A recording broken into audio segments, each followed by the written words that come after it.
दोस्तों, IAS prep YouTube channel पर आपका फिर से स्वागत है। हम करंट न्यूज डिस्कशन करने जा रहे हैं, जिसमें 24 जुलाई से 26 जुलाई 2017 तक की न्यूज का हम डिस्कशन करेंगे। इसके पहले जो हमारा वीडियो है उसमें 21, 22, 23, 21 से 23 जुलाई तक का डिस्कशन हम कर चुके हैं। आइए देखते हैं कि 24 जुलाई से 26 जुलाई के बीच में कौन सी इंपॉर्टेंट न्यूज रही। पहली न्यूज है, इंग्लैंड ने महिला क्रिकेट विश्व कप 2017 जीता। ठीक है ना, इंग्लैंड ने चौथी बार आईसीसी, तो ये इंपॉर्टेंट है कि चौथी बार पूछ लेता है, तीसरी बार, दूसरी बार, चौथी बार। तो आईसीसी महिला विश्व कप 2017 में जीतकर इतिहास रच दिया है। विश्व कप फाइनल में हुए रोमांचक मुकाबले में भारत को 9 रनों से हराया। ठीक है ना, इससे पहले इंग्लैंड ने पहले खेलकर भारत को जीतने के लिए 229 रनों का लक्ष्य दिया था, जिसके जवाब में टीम इंडिया ने 48.4 ओवर में 219 रन पर ऑल आउट टीम इंडिया हो गई। और भारतीय टीम इससे पहले वर्ष 2005 में विश्व कप के फाइनल में पहुंची थी, उसके बाद में अब पहुंची थी। ठीक है ना, तो इसमें 2-3 चीजें इंपॉर्टेंट है कि चौथी बार वो जीता है और 9 रनों से भारत हारा है, और 2005 के बाद अब की बार फाइनल में पहुंचा था। अगला देखते हैं, इसरो के पूर्व अध्यक्ष UR राव वैज्ञानिक थे, इनका निधन हो गया है और ये 85 साल के थे। ये इनका जन्म हुआ था ये 1932 में, और ये अंतरिक्ष वैज्ञानिक थे। तो इनका पूछा जा सकता है सुमेलित करने में या ऐसे डायरेक्ट छोटे एग्जाम्स, स्टेट की एग्जाम में डायरेक्ट पूछा जा सकता है कि कौन थे। तो ये अंतरिक्ष वैज्ञानिक थे और उन्होंने भारत में अंतरिक्ष प्रौद्योगिकी के विकास तथा प्राकृतिक संसाधनों के क्षेत्र में संचार व सुदूर संवेदन, तो ये बहुत इंपॉर्टेंट है ना, रिमोट सेंसिंग के क्षेत्र में इन्होंने बहुत सारा काम किया। मौलिक इनका अनुसंधान था, है ना, मौलिक अनुसंधान। और 1951 में मद्रास विश्वविद्यालय के इन्होंने ग्रेजुएशन किया था और फिर BHU से भी ये पढ़े थे, है ना, और 1960 में गुजरात विश्वविद्यालय से PhD की थी। आगे अगली न्यूज देखते हैं, दुनिया का पहला फ्लोटिंग विंड फार्म स्कॉटलैंड के तट के समीप बनाया गया है। तो ये इंपॉर्टेंट है कि फ्लोटिंग विंड फार्म कहां बनाया गया है, स्कॉटलैंड के तट के समीप। तो ये स्कॉटलैंड के उत्तर पूर्वी तट पर दुनिया का पहला पूर्ण रूप से तैरने वाला, ठीक है ना, पूर्ण रूप से तैरने वाला विंड फार्म बनाया गया है। पीटर हेड विंड फार्म, जिसे हाइब्रिड रूप से जाना जाता है, इसका परीक्षण किया जा रहा है। ये 20,000 घरों में बिजली लाने में सक्षम होगा। तो इसमें यही इंपॉर्टेंट है कि कहां किया जा रहा है, स्कॉटलैंड। अगली न्यूज है, HS प्रणय ने अमेरिकी ओपन बैडमिंटन खिताब जीता। तो सबसे पहले यही इंपॉर्टेंट है कि HS प्रणय का संबंध किस खेल से है, तो बैडमिंटन से है। भारतीय बैडमिंटन खिलाड़ी HS प्रणय ने अमेरिकी ओपन, देखिए ये अमेरिकी ओपन बैडमिंटन टूर्नामेंट का खिताब जीत लिया है और पुरुष एकल वर्ग में इन्होंने जीता है। और इन्होंने परुपल्ली कश्यप को हराया है, ये भी भारत के हैं। तो ये दोनों लोगों का इंपॉर्टेंट है, कभी कभी हारने वाले कैंडिडेट का नाम पूछ लेता है ना। तो ये प्रणय का पहला है, ऐसा नहीं है कि ये पहले जीत चुके हैं, पहला ओपन खिताब है। और इससे पहले किदाम्बी श्रीनाथ अप्रैल में और B Sai Praneeth Singapore open के फाइनल में टकराए थे। ये भी दोनों लोग भारतीय हैं, जहां प्रणीत ने अपना पहला सुपर सीरीज खिताब जीता था, तो यहां प्रणीत जीते थे। तो सबसे पहला प्रश्न यहां यही बनता है कि ये खिलाड़ी किस खेल से संबंधित है, और बस यही है। और पिछले साल मार्च में स्विस ओपन की ट्रॉफी जीतने के बाद ये उनका पहला फाइनल मैच है। अगला देखते हैं, साइमन ट्रेस्टिन मेमोरियल बॉक्सिंग टूर्नामेंट में भारत को 2 स्वर्ण पदक मिले। तो सबसे पहला प्रश्न, साइमन ट्रेस्टिन मेमोरियल जो ये टूर्नामेंट होता है किससे संबंधित है, बॉक्सिंग से संबंधित है। और ये कहां आयोजित हुआ, यूक्रेन में आयोजित किया गया आपकी बार, ठीक है ना, 2017 में। और थॉमस मेइतेई मंगेवान 64 किलोग्राम और लालडिन माविया ने यूक्रेनी विरोधियों के खिलाफ अपने अंतिम मुकाबलों में जीत हासिल की, ताकि भारत को स्वर्ण पदक मिल सके। ठीक है ना, तो ये दोनों नाम याद रखिएगा, मेइतेई मंगेवाम और लालडिन नमाविया।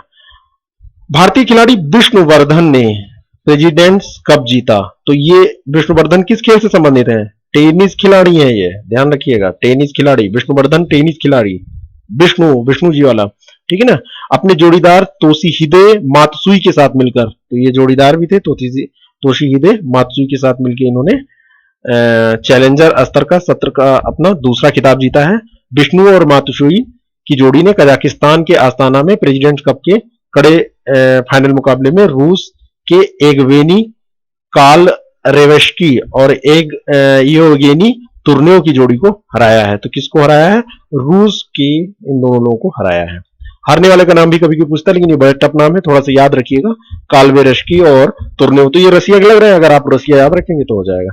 भारत जापान के बीच असैन्य परमाणु समझौता लागू हो गया है। भारत जापान के बीच असैन्य परमाणु समझौता बहुत दिन से ये प्रोसेसिंग में था, तो ये 20 जुलाई 2017 डेट इंपॉर्टेंट है, पूछी जा सकती है। और नरेंद्र मोदी की टोक्यो यात्रा के दौरान इसको पिछले वर्ष नवंबर में कई साल के संवाद के बाद हस्ताक्षर किया गया था। तो पिछले साल नवंबर में हुआ था और जुलाई में लागू हुआ, और बातें तो बहुत दिन से चल रही थी। यह समझौता जापान को परमाणु प्रौद्योगिकी भारत को निर्यात देने की अनुमति देता है। अब हम जापान से परमाणु न्यूक्लियर टेक्नोलॉजी जापान से यहाँ पे आएगी, और इस प्रकार भारत टोक्यो के साथ इस तरह का समझौता करने वाला पहला गैर एनपीटी सदस्य। एनपीटी आप जान ही रहे हैं, एनपीटी है ना। तो एनपीटी पे जो सिग्नेचरी होते हैं वो तो आपस में आदान प्रदान कर सकते हैं, लेकिन भारत गैर एनपीटी देश है, ठीक है ना। और नॉन प्रोलिफरेशन ट्रीटी जो है उस पर इसने साइन नहीं किया है, तब भी ये जापान इसको देगा, और ये जापान से प्राप्त करने वाला पहला देश होगा। ईरान ने नई रक्षा मिसाइल बनाने की योजना की है, तो ईरान ने किया है। और अमेरिका से तनाव के बीच ईरान ने 22 जुलाई 2017 को नई रक्षा मिसाइल के निर्माण की घोषणा की है।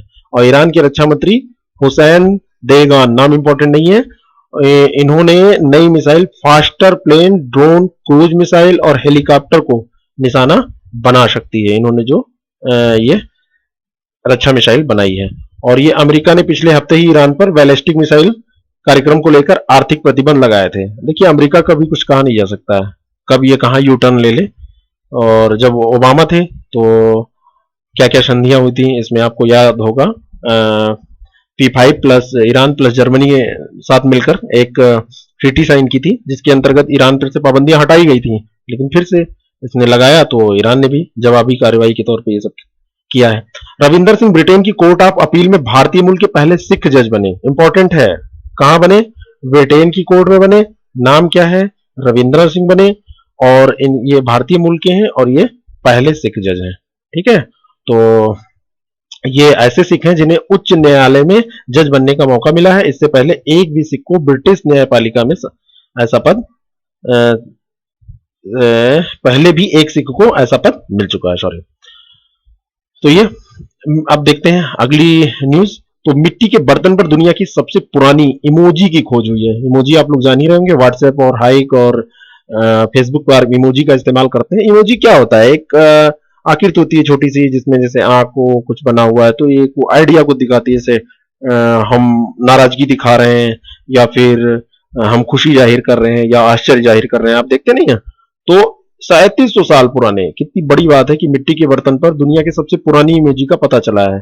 कहां? सीरिया की सीमा के निकट तुर्की। तो यानी कि तब भी ऐसा प्रयोग होते रहते थे, ऐसे चित्र बनाए जाते थे, इमोजी बनाई गई थी तब भी। तो खुदाई के दौरान पुरातत्व में पुरानी इमोजी मिली, और ये स्माइली है। स्माइली आप देखते हैं ना, स्माइली बहुत, मतलब जब मोबाइल आया था तब से स्माइली चल रही है। इसमें आंखों के लिए देखिए ना, आंखों के लिए 2 डॉट और स्माइल के लिए एक कर्व लाइन बनी हुई है ना। जैसे ऐसे कुछ होता नहीं है, ऐसे आप बना दिए और ये 2 आंख हो गए, ये तो कुछ आंख टूटी फूटी लग रही है, और ऐसे एक बना दिए। तो देखो ये तो हमारे वाला तो रो रहा है, लेकिन ये हंसते हुए ऐसे कुछ बना दिया है ना, 2 डॉट बना दिया, तो ये हंसता हुआ एक चेहरा कुछ ऐसे बन गया। तो ये मिली है, ठीक है। तो ये प्रोफेसर है वहां के, निकोली मार्चेटी ने खोजा है। ये मिट्टी के एक बर्तन पर बनी मिली है। ईरान और इराक के बीच सैन्य सहयोग बढ़ाने को लेकर एक समझौता हुआ है। तो देखो ईरान और इराक एक हो रहे हैं, ठीक है। और ये आतंकवाद और चरमपंथ के खिलाफ लड़ने के लिए एक समझौते पर हस्ताक्षर इन दोनों ने किया है, और इस समझौते में सीमा सुरक्षा प्रशिक्षण और लॉजिस्टिक्स भी शामिल है। तो ये दोनों करीब आ रहे हैं। और ईरानी रक्षा मंत्री हुसैन देगान और इराकी समकक्ष के बीच में हुआ है। सागरिका घोष द्वारा लिखित Indira India's most powerful prime minister. तो ये बुक इंपॉर्टेंट है ना। तो इसके राइटर के तौर पे आप याद रखिएगा, Sagarika Ghosh, India's most powerful prime minister प्रकाशित हुई है। और इस पुस्तक में इंदिरा गांधी के जीवन से जुड़ी कई अहम जानकारियां लिखी गई हैं। सागरिका घोष एक भारतीय पत्रकार, समाचार एंकर और लेखक हैं। तो ये ध्यान रखिएगा कि इसके लेखक।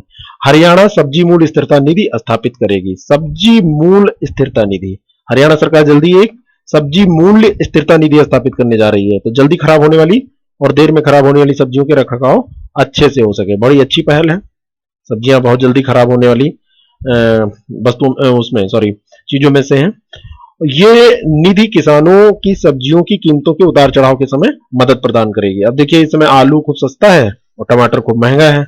अब ऐसी स्थिति में जिन किसानों के पास आलू ज्यादा पैदा हुआ है वो परेशान है, और जिनके पास टमाटर है तो वो थोड़े से खुश हो सकते हैं। ठीक है ना। लेकिन स्टोरेज तो बिचौलिए लोग कर लेते हैं, किसानों को सीधा लाभ तो मिलता ही नहीं। केंद्रीय गृह मंत्री ने द्वीप विकास एजेंसी की पहली बैठक की अध्यक्षता की। तो आईडीए की स्थापना द्वीपों के विकास के लिए प्रधानमंत्री की समीक्षा बैठक के बाद 1 जून 2017 को की गई थी। आईडीए मतलब द्वीप विकास एजेंसी। ठीक है ना। तो इसके अध्यक्ष प्रधानमंत्री, उन्होंने अध्यक्षता की। सरकार द्वारा सड़कों के रखरखाव के लिए मोबाइल ऐप एक आरंभ का शुभारंभ किया गया। तो ये आरंभ क्या है, ऐसे पूछा जा सकता है प्रश्न कि आरंभ क्या है।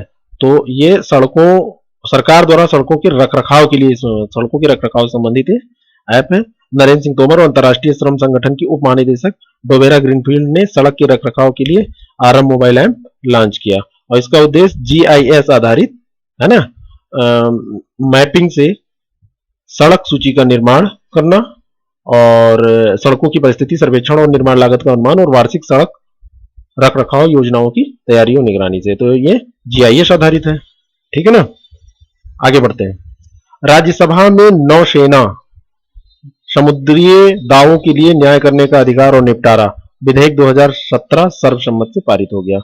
तो राज्यसभा में ये नौसेना से संबंधित है, समुद्री दावों के लिए न्याय करने का अधिकार और निपटारा विधेयक। ठीक है। तो ये विधेयक जो पारित हुआ है, इसमें संसद के शीतकालीन सत्र में चर्चा के लिए इसको लाया गया था। अब ये पारित होकर मानसून सत्र, और इस विधेयक का उद्देश्य पूरे अप्रचलित कानूनों के स्थान पर नया विधि ढांचा स्थापित करना है, और देश के तटीय राज्यों की उच्च न्यायालय में नौसेना के लिए न्याय करने का अधिकार प्रदान करने की व्यवस्था करेगा। तो ये कहां से संबंधित होगा, तटीय राज्यों से। ये इंपॉर्टेंट है। कार्यस्थल पर यौन उत्पीड़न से संबंधित शिकायतें दर्ज करने के लिए यौन उत्पीड़न इलेक्ट्रॉनिक बॉक्स, ठीक है ना, SHE बॉक्स। तो ये इंपॉर्टेंट है, SHE बॉक्स। तो SHE जो बॉक्स है और का आरंभ किया गया है। तो कौन करेगा, ये मंत्रालय बहुत इंपॉर्टेंट है, आप याद रखिएगा। केंद्रीय महिला बाल विकास मंत्री मेनका गांधी ने। तो आप ऐसी चीजों का जो ऐसे फैक्ट्स होते हैं, इनका जब ऐसे लिखने लगिए, महिलाओं के लिए पे आप कोई ऐसे लिख रहे हैं, महिलाओं के सशक्तिकरण पे ऐसे लिख रहे हैं, तो वहां पे इसका उपयोग कर सकते हैं कि गवर्नमेंट ऐसे प्रयास कर रही है। तो नई दिल्ली में यौन उत्पीड़न इलेक्ट्रॉनिक बॉक्स शीर्षक वाली एक ऑनलाइन शिकायत प्रबंधन व्यवस्था है। तो ये ऑनलाइन पोर्टल है, और ये शिकायत प्रबंधन व्यवस्था कार्यस्थल पर महिलाओं का यौन उत्पीड़न निवारण निषेध और निवारण अधिनियम 2013 का प्रभावी कार्यान्वयन सुनिश्चित करने के लिए विकसित की गई है। तो ये इंपॉर्टेंट है। आप इसका आंसर में उपयोग कर सकते हैं, जहां भी महिलाओं से संबंधित कोई भी आंसर लिख रहे हैं ऐसे में उपयोग कर सकते हैं, और प्रश्न पूछा जाएगा तो उसमें आप आंसर दे ही देते हैं। इसमें पूछा जाएगा कि SHE बॉक्स का संबंध किससे है, ठीक है ना। तो कार्यस्थल पर यौन उत्पीड़न से संबंधित शिकायतें दर्ज कराने के लिए है। High altitude cloud observatory Munnar, तो मुन्नार में है, केरल में, ठीक है ना। तो हाई एल्टीट्यूड क्लाउड ऑब्जर्वेटरी कहां है, पहला प्रश्न यही है। तो मुन्नार केरल में, हिल स्टेशन है मुन्नार। भारत के पश्चिमी घाट पर, जो कि देश के मानसून के प्रवेश द्वार हैं, एक high altitude physics cloud observatory की स्थापना की गई है, और ये ऑब्जर्वेटरी केरल राज्य के मुन्नार क्षेत्र में स्थित है। तो ये लोकेशन इंपॉर्टेंट है।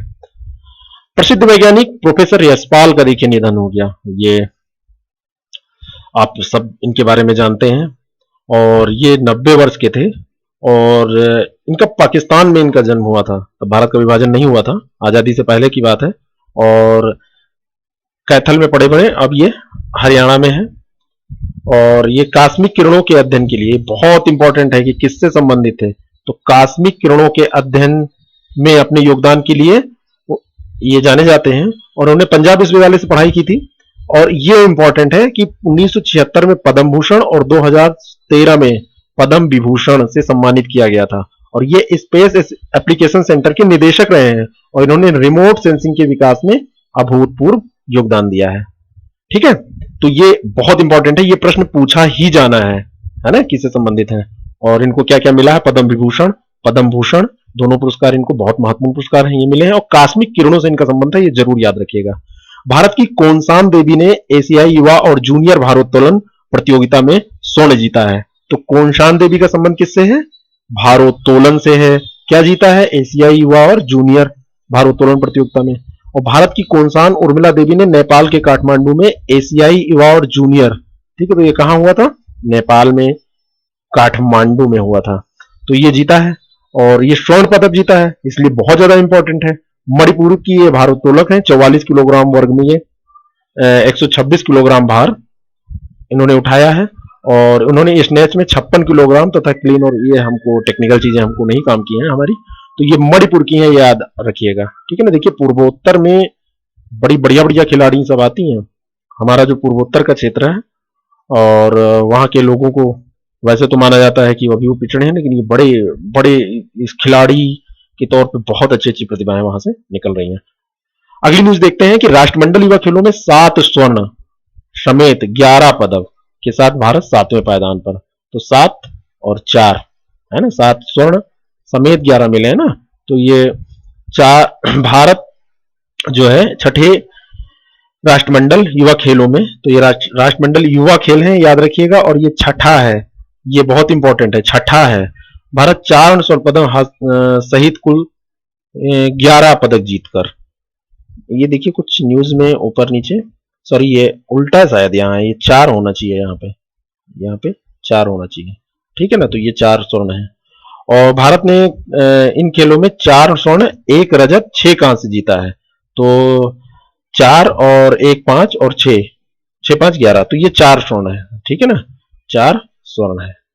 और ये कहीं टाइपिंग मिस्टेक है, तो 4 स्वर्ण आप याद रखिएगा, 4 स्वर्ण, वो गलत बोल गए थे। तो ये 6 दिवसीय था और इसमें कोई मतलब नहीं, 1 रजत है और 6 कांस्य है, तो 4 स्वर्ण 1 रजत 6 कांस्य है, ठीक है ना। तो ये राष्ट्रमंडल युवा खेल था और ये छठा था। और कहां आयोजित हुआ था? तो आयोजन स्थल पूछ लेता है कभी कभी, तो बहामास में हुआ था। बहामास की राजधानी बताइएगा, बहामास की लोकेशन बताइएगा, कहां है, किस जगह पे बहामास है, और इसके बारे में जरा बताइएगा, ठीक है। मिताली आईसीसी महिला विश्व कप टीम की कप्तान चुनी गई, ठीक है। तो मिताली आप जानते हैं, ये भारतीय महिला क्रिकेट टीम की कप्तान है, मिताली राज। इनको आईसीसी पैनल ने 23 जुलाई 2017 को समाप्त हुए टूर्नामेंट के प्रदर्शन के आधार पर आईसीसी महिला वर्ल्ड कप 2017 टीम की एक, आपको पता है कि आईसीसी महिला वर्ल्ड कप, आईसीसी पुरुष वर्ल्ड कप टीम एक बनाई जाती है ना, आईसीसी वर्ल्ड कप टीम ऐसे होती है, तो इसमें भारत की मिताली राज को कप्तान बनाया गया है, बड़ी बात है। और आईसीसी ने 12 सदस्यीय टीम में हरमनप्रीत कौर और दीप्ति शर्मा को भी इसमें शामिल किया गया है, तो ये भी इंपॉर्टेंट है। कारगिल विजय दिवस, तो ये 26 जुलाई, आप सबको इस दिन को कभी नहीं भूलना चाहिए, ये हमारी रक्षा के लिए बहुत सारे लोगों ने अपनी जान गंवाई थी। तो 26 जुलाई, ये पूछा जा सकता है कि 26 जुलाई क्यों प्रसिद्ध है, या कारगिल विजय दिवस कब होता है? 26 जुलाई किस दिवस के रूप में जाना जाता है? तो कारगिल दिवस ये 26 जुलाई को मनाया जाता है और ये 60 दिनों तक, कारगिल युद्ध हुआ था 1999 और ये 60 दिनों तक चला था और 26 जुलाई को उसका अंत हुआ था। तो उस दिन हमने विजय प्राप्त की थी इस युद्ध में, तो 26 जुलाई को हम विजय दिवस के रूप में मनाते हैं और भारत की इसमें विजय हुई थी। और इस ऑपरेशन, भारत सरकार ने ऑपरेशन विजय नाम से 2 लाख, इकाई नहीं सैकड़ा हजार, 2 लाख सैनिकों को भेजा था और यह युद्ध आधिकारिक रूप से 26 जुलाई 1999 को समाप्त हुआ और इसमें 527 सैनिकों ने अपने जीवन का बलिदान किया था। इस बलिदान को हमको कभी नहीं भूलना चाहिए, ठीक है ना। आगे चलते हैं, कनाडा की कायली मासे। तो देखिए ये कायली मासे, ये नाम देखिए कितना बढ़िया है, याद रखिएगा। 100 मीटर की बैक स्ट्रोक में इसने विश्व रिकॉर्ड तोड़ दिया है, ठीक है। तो ये कनाडा की हैं और ये 100 मीटर की बैक स्ट्रोक प्रतियोगिता है, इसमें विश्व रिकॉर्ड, तो याद रखिएगा किस क्षेत्र से संबंधित है। और 58.12 सेकंड से आगे निकलते हुए कायली ने इस प्रतिस्पर्धा में 58.10 सेकंड का समय निकाला, ठीक है ना। तो ये 58.12 सेकंड था पहले, अब इसको 10 कर दिया इन्होंने, 2 सेकंड। देखिए कितने छोटे छोटे समय का महत्व होता है, कितने बड़े बड़े रिकॉर्ड बन जाते हैं। तो इसलिए एक एक सेकंड का आप उपयोग करें, एक एक सेकंड का, एक सेकंड भी अगर बर्बाद हो रहा है तो समझ लीजिए कि आप समय का उपयोग नहीं कर रहे हैं।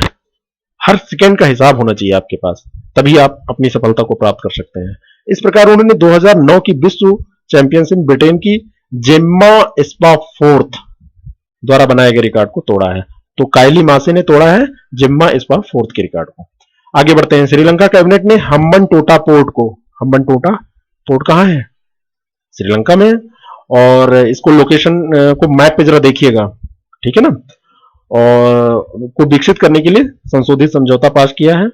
और हम्बनटोटा पोर्ट को विकसित करने के लिए एक समझौता जो हुआ है ये चीन की कंपनी के साथ। देखिए चीन हर जगह अपना पांव पसार रहा है, पाकिस्तान में ग्वादर पोर्ट, ऐसे ये यहाँ हम्बनटोटा पोर्ट को विकसित करना चाहता है। इसके तहत किए गए समझौते में श्रीलंका के में ही लोगों ने काफी विरोध किया था, तब भी ये हो गया। स्थानीय लोग विरोध कर रहे थे।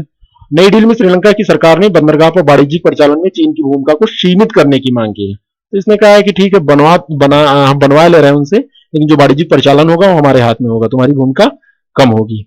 और बंदरगाह का व्यापक सुरक्षा निगरानी खुद के पास ही श्रीलंका ने रखने को कहा है। हम्बनटोटा पोर्ट एशिया के में आधुनिक सिल्क रूट का अहम हिस्सा है, ठीक है ना। तो सिल्क रूट चाइना की पॉलिसी का एक बहुत महत्वपूर्ण पार्ट है।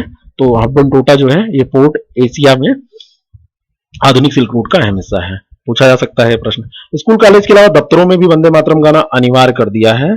किसने? मद्रास हाईकोर्ट ने। और राज्य के सभी स्कूल कॉलेज यूनिवर्सिटी में सप्ताह में कम से कम इसने कहा है एक बार वंदे मातरम मद्रास हाईकोर्ट ने कहा है कि गाया जाना चाहिए। और कोर्ट ने कहा है कि राज्य के सूचना विभाग को वंदे मातरम को सभी भाषा में अपलोड करना चाहिए और ये उन्हें सोशल मीडिया पर भी उसको डाल देना चाहिए। तो स्कूल कॉलेज और दफ्तर सब कहीं गाया जाएगा, अच्छी बात है। प्लास्टिक कचरे का 79% 79% हिस्सा भूमि और जलीय क्षेत्र में फैला हुआ है। एक अध्ययन है। इस रिपोर्ट में कहा गया, ये जॉर्जिया यूनिवर्सिटी की रिपोर्ट है, इसमें कहा गया कि 65 सालों में मानव ने तकरीबन 8.3 अरब मीट्रिक टन। देखिए ऐसी अध्ययन या ऐसी रिपोर्ट या ऐसे न्यूज जब आप कहीं से भी आपको मिले तो उसको आप निबंध में यूज कर सकते हैं, है ना। डेटा थोड़ा बहुत याद रहता है तो ठीक है, नहीं तो थोड़ा बहुत आसपास का डेटा भी आप लिख सकते हैं। और इन्होंने इस रिपोर्ट में बताया गया कि 1950 में प्लास्टिक का उत्पादन समूची दुनिया के में लगभग 20 लाख मीट्रिक टन था और 15 में बढ़कर ये 40 करोड़ मीट्रिक टन हो गया है। देखिए कितना ज्यादा हो, 20 लाख से 40 करोड़ हो गया, समझ सकते हैं आप कितना बढ़ गया है। और ये 6.3 अरब टन प्लास्टिक का कचरे के रूप में ढेर लग चुका है। और कचरे की इस बड़ी मात्रा के में केवल 9% को ही अब तक रिसाइकिल किया जा सका है और 12% हिस्सा जलाकर नष्ट किया जा चुका है। इसके बावजूद 79% हिस्सा, मतलब इतना करने के बावजूद भूमि और जलीय क्षेत्र में कचरे के रूप में पड़ा हुआ है। साइंस एडवांस जर्नल की रिपोर्ट के अनुसार ये कचरे की बढ़ोतरी अगर इसी रफ्तार से हुई तो 2050 में 12 अरब मीट्रिक टन कचरा हो जाएगा। तो ऐसे जो न्यूज होते हैं, भले प्रश्न न पूछे जाएं, लेकिन उसका उपयोग हम अपने एस्से में कर सकते हैं। आंसर कहीं आप एनवायरमेंट पे लिख रहे हैं वहां पे कर सकते हैं, ठीक है ना। और प्रदूषण पे कुछ आप लिख रहे हैं वहां पे कर सकते हैं, ठीक है ना। ये 24, 25, 26 जुलाई की न्यूज थी जो यहाँ पे समाप्त होती है। और मित्रों ऐसे ही हम 3-3 दिन की न्यूज को डिस्कस किया करेंगे। ये ऐसी न्यूज है जो बहुत ही ज्यादा इंपॉर्टेंट है। मैंने आपसे कहा प्रारंभिक परीक्षा, मुख्य परीक्षा और इंटरव्यू तक के लिए ये इंपॉर्टेंट है। आप ऐसे ही हमसे जुड़े रहें। आईएएस प्रेप चैनल को आपने अगर सब्सक्राइब नहीं किया है सब्सक्राइब कर लीजिए। अगर आप इसकी पीडीएफ चाहते हैं और इसकी स्लाइड्स चाहते हैं तो आप, ये ग्रुप है वहां पे हमको आप लाइक कर सकते हैं, इस ग्रुप को ज्वाइन कर सकते हैं। फेसबुक पे आईएएस प्रेप नाम से ये ग्रुप है, ये उसका आपका लिंक दिया हुआ है। तो यहाँ पे आप इसको ज्वाइन करके इसके नोट्स भी सीधे पा सकते हैं। आज के लिए बस इतना ही, बहुत बहुत धन्यवाद।